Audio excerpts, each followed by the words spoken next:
Hello again, it's round 2 of the South American Circuit Superstars League. We are back at the Tilksport Circuit again this week, and we're back in the GTs again. That's because a quirk of the way that the update's coming this week means that the same rotation was still in play when this went ahead at the weekend. The whole way that multiplayer is working is going to change a little bit this week, so we'll see what impact that has in terms of winning these tournaments and what track choices we've got available. Now, because the first week was quite successful for this championship, it's attracted a few other names, so weirdly I'm now actually in a smaller lobby, but that's because we've got a bigger field and we've had to split the group into 2 lobbies. So what's going to happen is we're going to run the 2 lobbies and take the times from every driver in those lobbies, and they get combined together, and that will create the points table for this round of the championship. We did make a few mistakes last week, but that is a really good turn 1 and 2, and a good turn 3. That's a positive start. We've turned in way too early there. That's made a bit of a hash of the next turn. That's cost us at least a couple of tenths, I would say. We will persevere though. That's all we can do. Make the most of the rest of the lap, and hopefully lose as few positions as possible. A little bit wide on entry there, but we got out nice and tight, so that's okay. We missed this last week, we nearly missed it again this week with just clipping that corner. So let's see what that does for our overall time.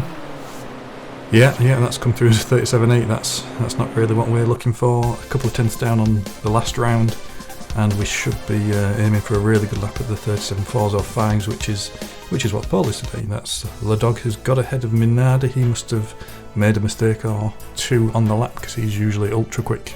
Well, everywhere, not just here, but he's ultra quick as well, so that probably means there was a mistake from him in there somewhere, and it means we've got a little bit of work to do in the race. Okay, into the race then.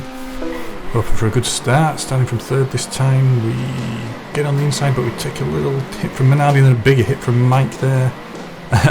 And that's another hit, and a nasty warp that's taking us right into the gravel. That's costing us time, and another incident behind us that's put even more damage into the car. That is not what we were looking for. That is not the first few corners. The car's smoking already down the back straight. There's smoke pouring out the back there. That means we've got at least 10 damage. The actual damage is 89 health points left.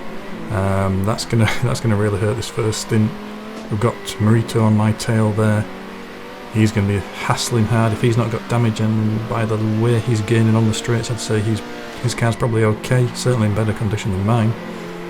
So this is going to be a tricky stint. Ideally we want to be fighting those green cars ahead of my teammate, but now it looks like we're destined to a defensive drive, at least until we can get into the pits and repair.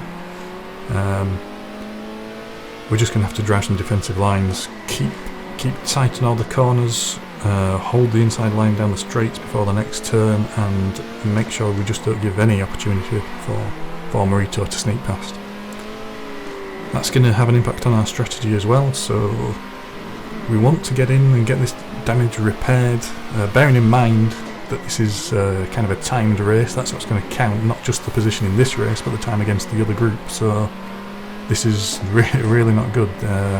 All the way through the stint we'll be hemorrhaging time. We need to think what's going to be best for the overall race. We can't afford to lose too much time, keep running too long with damage. So I think you can do a 6-lap stint on this course. 5 or 4 would be preferred, so I think we're going to take the 4th lap, the first opportunity to take a pit stop, and that's the plan going forward.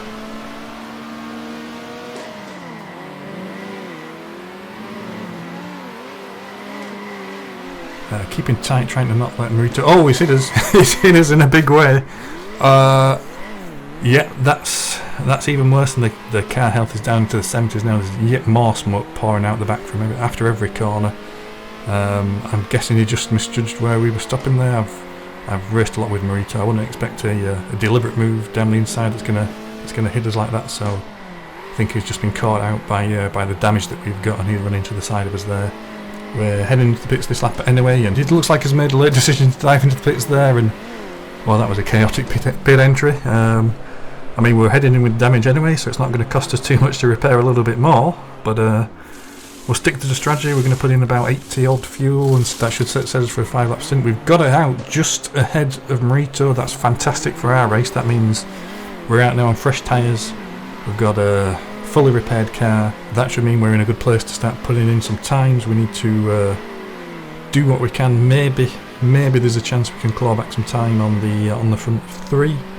All we can do now is get our head down and just keep putting those laps in. It's going to be pretty much a drag to the end. If we can't catch them, it's going to be a bit of a lonely race, unfortunately, because looking at the time, and we've lost about 9 seconds to Lehdog, who's still in the lead. He's been holding off Minardi all the way through the first stint, it seems. I mean, if we can gain any time back on that, that'd be great. But it's going to be a big job, knowing how good and how quick some of these guys are. To actually pull back that kind of time is going to be tricky, even in a relatively long race of 14 laps. We've got 10 to see what we can do.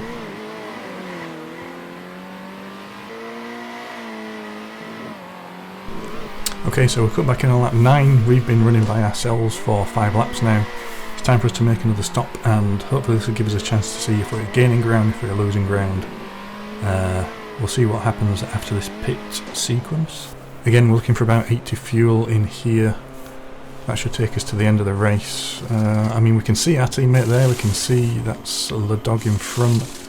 Mike is obviously doing a different strategy. Murito's stopped there behind us, so I think they got away. There's still a few seconds ahead. If we've made any ground, I don't think we've halved it. We'll need to halve it by this point in order to catch them by the end of the race. But I can see at the top of the picture, Minardi has taken Lehdog for the lead, so he's obviously made that position through the pit sequence. That's good for the team. So we've got a first and a fourth at the moment. We're doing what we can to try and reel in Mike, but he looks like he's going on a longer strategy, so he's going to have fresh tyres towards the end of the race. He's going to be difficult to catch. So we've done what we could during this last stint. We've definitely made some ground, but we're still not within touching distance of the front three. It looks like the MMM guys did a switch with Mike and his newer tyres to try and get him ahead of Minardi. He's closing towards the end of the race. We're closing on Lehdog. So it's going to be 4th place for us, and considering the damage we took at the start of the race, I suppose that's not too bad a result. We managed to keep ahead of the rest of the field, but we'll have to see how that time stacks up against the other lobby. Okay, so in this lobby we can see that Minardi took the win. Mike was closing in on those fresher tyres, only half a second behind by the end there. Lehdog did drop back after he made room for Mike Murphy, and I did manage to get within 2.5 seconds of him, so that's not too bad. And it was another 5 seconds back to Murito, Bixen, cmcmgu and Paul Ruiz in 8th position. That's another week down in the SACS League. Hopefully I can have a bit of a better run next week and aim for that podium again. I'll see you then.